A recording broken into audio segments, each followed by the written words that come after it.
is when each individual wall was built. As I told you, this is used to be the old sugar factory.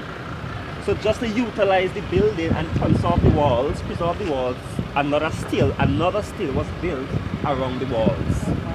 So this sugar factory which was here used to serve this still. Yeah. And this was built to serve the whole world. But the still which was here in 1920 just only served the people working on the estate, because they're much smaller still. You couldn't produce rum to sell abroad. Right. Import molasses from places like Guyana, Panama, and other parts of the Caribbean as well. And that molasses come here to St Vincent by boat.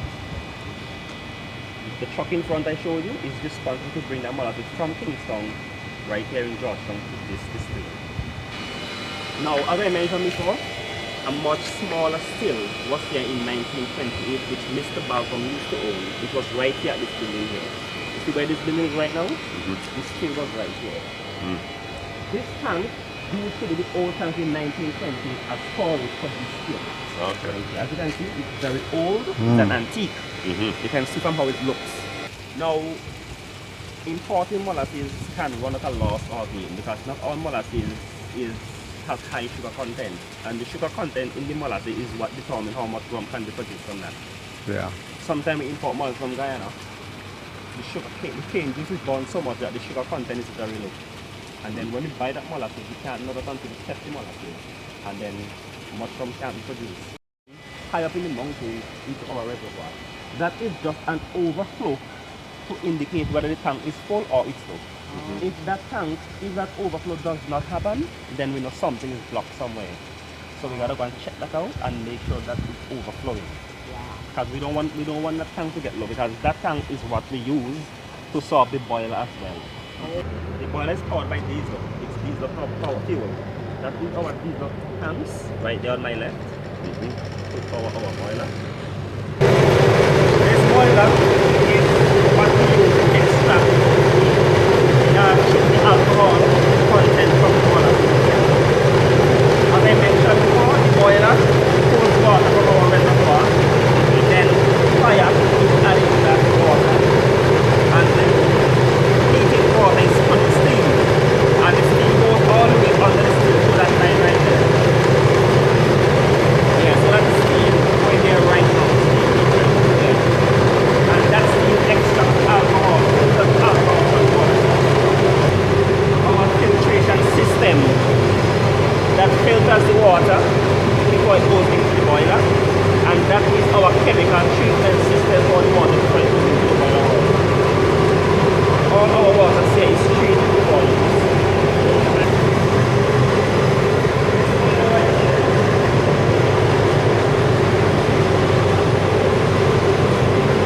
This boiler integrates to 1936, and this boiler is what we need. We need this boiler here, but that is a more modernized boiler than this one. I mean, this one does not check the same when the power goes out. Does it still operate? It still works? It still operates, yes. This is a backup when anything happens to that boiler. And that is the one in 1928 right there. That's shading in Africa. That's the original one? This is the original one in 1928. That one right there. Wow. Yeah. Same company? No, they're company. Yeah, all of them are company. Really? Yeah. Company. Yeah. And that's coming home.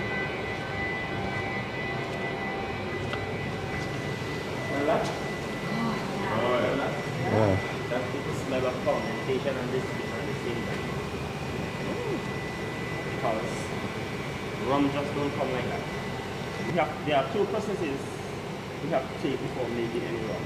The first process is called the fermentation process, and the second process is the distillation process. The fermentation process is all about the setting up of what we call the wash.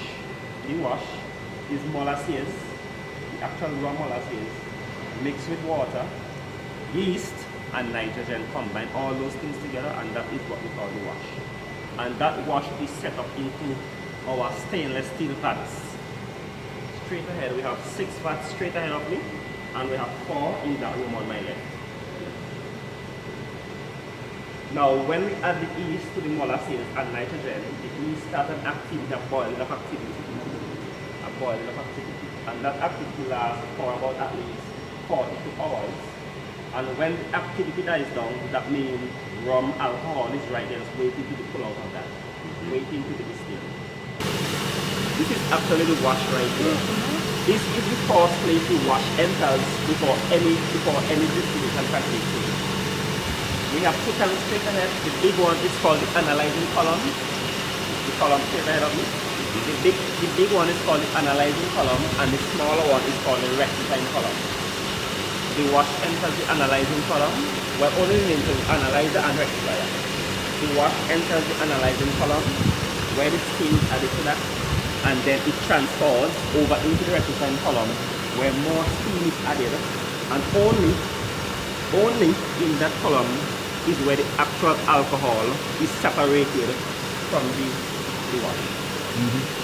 And that alcohol evaporates to the top of the still, where we have our condenser, which condenses that back to liquid form, one where we can actually see it and even drink it. And it comes right back down here, the alcohol comes right back down here into our receivers right here. 1, 2, 3 receivers. So that's the finished product. That is the finished product here. After the condensation, it comes right back down. The rum comes, the spirit, after it comes back down here, to our spirit receivers. You can see it? Spirit tank. Okay. So we are running these tanks right here. So how long do you store it before you bottle it? Well, I'm going to explain when I go. Oh, okay. Right. So this here is the reject wash coming out? That is the wastewater. Okay. Now, as I mentioned before earlier, we bottled 2 red rums. But the 2 red rums, yes, they are red rums, but they are different in many ways. In taste, color, and the amount of years it has been sitting here.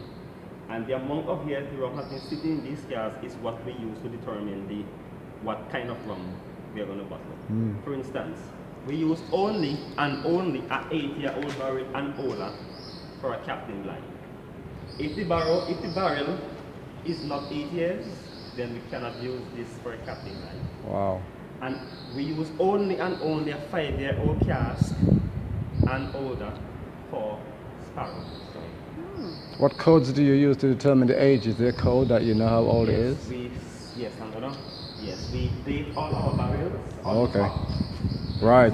Yeah. Okay. Sometimes this one is 21st of the 9th month 2018. And Right. we have the number there.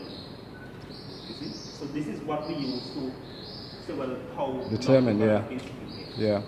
The reason for that is the captain blind. We want to capture the captain blind as a more authentic or more aged rum, a vintage rum. Yeah. And the longer the rum stays in these casks, is the more older the rum will taste. Okay? So that is How old is the Captain Bligh? 8 years. 8 years. Because that is a special reserve rum. So it goes in a barrel that's 8 years old for... No, it goes in a barrel, an ordinary barrel, but it is left there until it has been 8 years and Okay. 8 years. So it could be a new barrel. It could be a new barrel, it could be an old barrel, but as long as it has been sitting here for 8 years and even more, then that is what we know. This is ready for captain blind. And if it has been sitting here for over like 5 years or 6 years, then we can use that to a Sparrow. Wow. Because we do not want this Sparrow to taste the same as the captain blind. Right. Yeah. We want the blind to be taste older than the Sparrow. Special reserve, yeah. Special reserve. So it's the same rum that went in each Same barrel. rum. It's just time. The length of time, yeah. Same rum, same procedure, but just the time it has been sitting here Yeah. is what we use to differentiate between the 2 red rums. So what do you do with do you burn the new barrels? Or if you...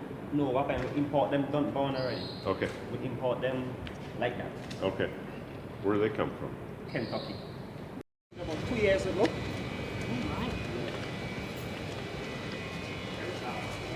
Oh. And the cask can make souvenirs as well. Wow. That's These nice. are crafted from the Okay. barrel itself. That's nice. This is a little bar right here. Wow. Sweet. I know. Yeah, like woodworkers. Correct. Very imaginative. Yes, Yeah. that is just excellent. Yeah. Do you sell these things or just No, just to just keep food. When you Right. guys come, we can show you that the barrels have more the potential? than just Yeah. producing rum. Yeah, yeah. Yeah, we're off to the bottling plant now, where they bottle all the rum, so this should be interesting. There's the washroom here.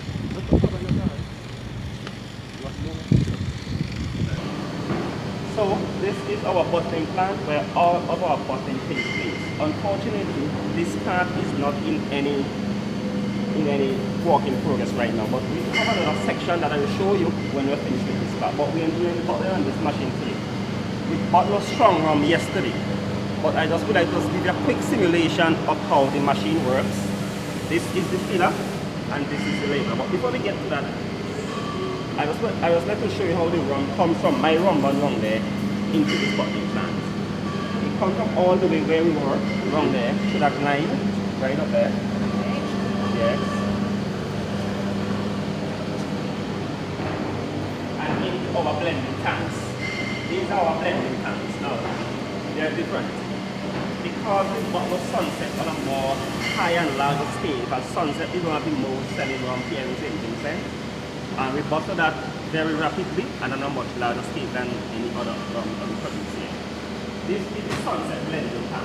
As you can see, it's a much bigger tank than the others because it holds the quantity of what we want to bottle. The Sunset is the clear one? The clear one, the highest, 84.5. That's the highest seller? Yes, that is the biggest selling rum here, locally. Yes. And that other tank that you see right over there, that is our red rum blending tank. Yes. And all our rums here is filtered before use. That's our filter right here. This machine does 3 actions one time: fills, caps, and seals.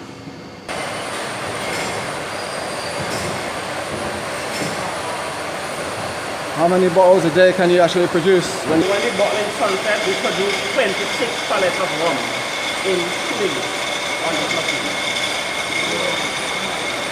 This is a very production, you can just have full of already been filled. Okay, very production, but this is strong right here. So when the empty bottle goes in, you have already filled and capped and sealed all the time. And ready for labeling.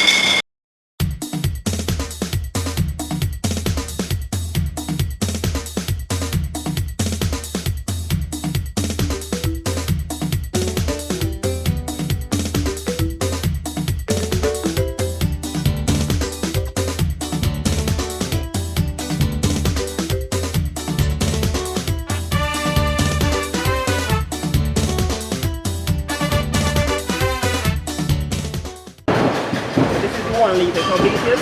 Yeah. That machine only can bottle this. You can't get in the system. Yeah. So this machine can adjust whatever bottle you want to. Yeah. So this is the finished product right here. This is the finished Oh, product wow. right here. Beautiful. 1 liter. 1 liter. Yeah, 1 liter. Very nice. Yeah. Are you a rum drinker? just Once in a once while. in a Not while. like him. He's every day. I'm like once a month or something. Mix it with Coke. It's very nice with Coke and ice. I'm not a rum drinker. You So. either? I used to a long Okay. time ago have rum and Coke, but Right, right. no, not so much. Okay. How do you get out of the cask into? No, where the cask is done on the other side where I just brought you from. So the big casks that are over there, Yeah. you bring them over and empty them into The cask is empty manually. The into cask, those big tanks. yes, that's empty manually. So that is the end of the pour. Let's go and see some rum.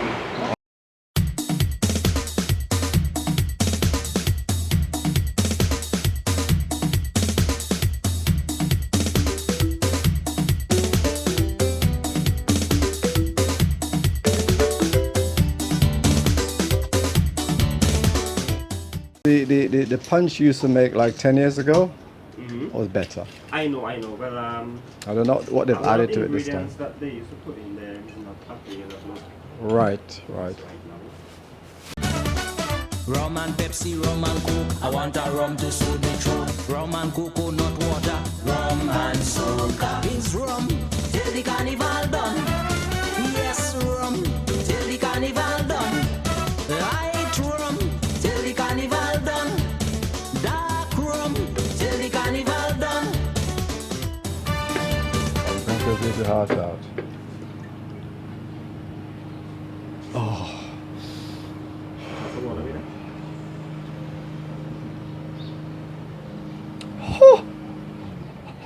You want some water with that, sir? I think I will. Here, I haven't drank any of this yet. Wow. This is powerful stuff. Come on, now you can't say that. This is only 40% alcohol. I'm not a drinker. Oh, My base is my limit. Look I at even that. have one with you if you want. Look at I that. will Yeah. try the Look at Captain that. Bligh. Oh yeah, you got. Once you drink Captain Bligh, you don't go back. Very honest. We used to export the Captain Bligh. Well, we still do. We export this to the United States, but there is another product up there called the Lady Bligh. So just to avoid any confusion, Yeah. we have to change the name Okay. if we want to export this to the United States. So we invented the Mutineers Gold. Okay. Yeah. But Does it's he, the same thing. It's the same thing, same thing. does the United States have a different alcohol limit to other countries? Or No. It's like Well, 40s, in the 40s, most Yeah. of their rums. Yeah. Or- If you want to we do have, we bottle our rum, the same Sunset for the UK. I think it last week, and we had also change the label and the amount. Instead of 750, 700. Our very own, the world's best rum, the Captain Bligh. Now this has been stored for 8 years before it comes out onto market, right? And it has won the award in 2014, and every time we send it out, it's always winning bronze and gold and silver. Over here we have our best-selling, the Sunset Strong Rum. This is our overproof rum at 84.5% volume of alcohol. Here we have our seasonal rum punch, and little gift package that you can take out, because remember, you cannot take the Sunset rum on the airplane. Here we have the Sparrow, another of our premium rum. This is another aged rum. It's stored down for 5 years before it comes out to bottle. This is at a volume of 40%. And in the back here we have the SLR.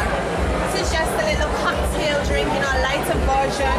A nice white rum for you, 40%. So these are some of our products that we have here at the distillery, which is located in Georgetown, St Vincent and the Grenadines. Zombie apocalypse.